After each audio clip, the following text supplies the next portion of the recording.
Tell us your name. My name is Kaeyel Moore. Joe Martinez, I'm the assistant athletic trainer here at Reagan High School. My name is Michael Hamilton. I'm Kael's dad. I'm John Hurst. I'm the head basketball coach here at San Antonio Reagan High School. I'm David Bush. I'm a pediatric electrophysiologist and cardiologist with Pediatric Cardiology Associates of San Antonio. My name is Lakeisha Moore Hamilton. I am Kaeyel Moore's mother. Kaeyel is very hardworking.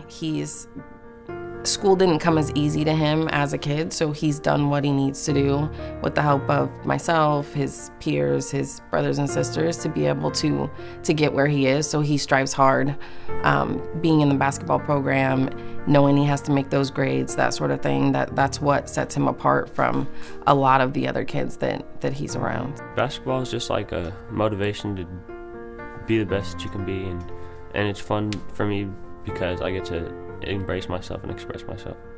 I like it because I see how happy he is. He's doing something that he wants to do, and he's good.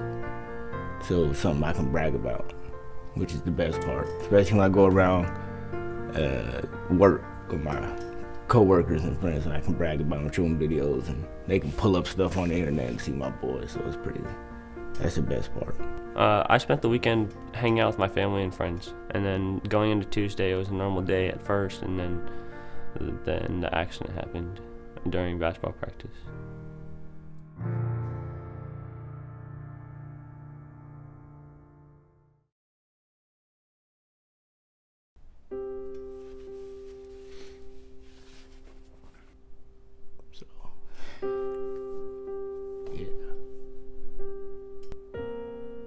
Coach Hurst had called me. He never calls me, so when he called me, I knew something was wrong. I answered the call. He had told me what was going on with Kaeyel. I had immediately lost it. It was our first drill of the morning, and I had instructed the guys to just go about 50%. We didn't need to be going any harder than that. We hadn't even stretched yet, to be honest. So it was not a vigorous workout by any means. I had turned my head to kind of check on the next guy who was in line, and right behind me I heard a little thud. I remember his left arm was locked in a really uncomfortable looking position, and so I checked on him, and he immediately started what I thought was hyperventilating. And so we had everybody off the court, go over against the wall, and I instructed a couple of our seniors to go and grab our trainer. As soon as I walk in, everybody's kind of on high alert. Coach Hurst is kneeling over Kaeyel, trying to wake him up, and that's when I kind of, knew, something, we're pretty serious here. So I started my first round of compressions. At that point, I told Coach Hurst, you need to call 911. So he's calling 911. My student trainer slid the AED next to me. After my first round of compressions, I opened up the box, put the 2 pads on him. When it said shock advised, that's when I knew, hey, this is not good, and this is pretty serious right now. So delivered the shock, and it advised me to do my second round of compressions. I started it, and a feeling I'll never forget was on compression around number 15, feeling his heart start up again, start beating again. And I've told people before, other than my 2 sons being born, that was the sweetest sound I've ever heard. When Kaeyel Moore took that breath. It was exhilarating and exhausting all at the same time.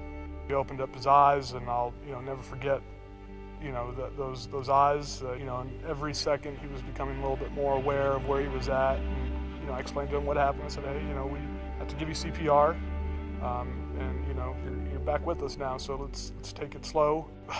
The day prior, we found out, me and my fiance were having a baby girl. I was super emotional, and when I called my dad, I'm kind of in tears, and I think his first reaction was, what's wrong with my fiance? Is something wrong with the baby? And I said, I just saved somebody's life. And and it was hard to control the emotions at that time. A lot of people reached out, all the coaches kind of reached out, a lot of parents from the student body reached out, just a lot of support, which made things a little easier. The biggest reward, I'm getting obviously recognition and recognized, and it's all great, but you know, him being with us still today is the only reward that matters to me and my most cherished award. I packed my things and headed straight from Houston to San Antonio to him.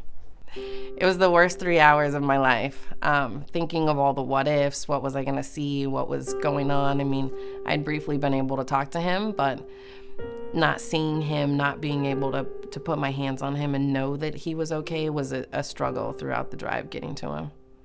After my mom got there, we were all smiling and joking around because I didn't want to have her feel that anything was wrong, or I didn't want to feel like anything was wrong, so I was trying to make like a happy atmosphere. Kaeyel's family was appropriately very, very concerned. Their son had just been through a major event. I think things were a little calmer than they usually are in these circumstances because he was awake and talking in the bed. So now the concern focused on why did this happen and what do we need to do to prevent it from happening in the future.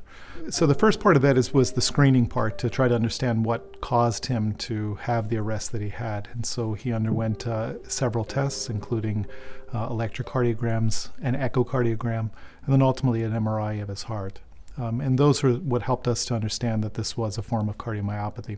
At this point right now, we're focused on trying to reintegrate him back into school and even to reintegrate him back into some level of sports participation so that he can lead as full a life as possible.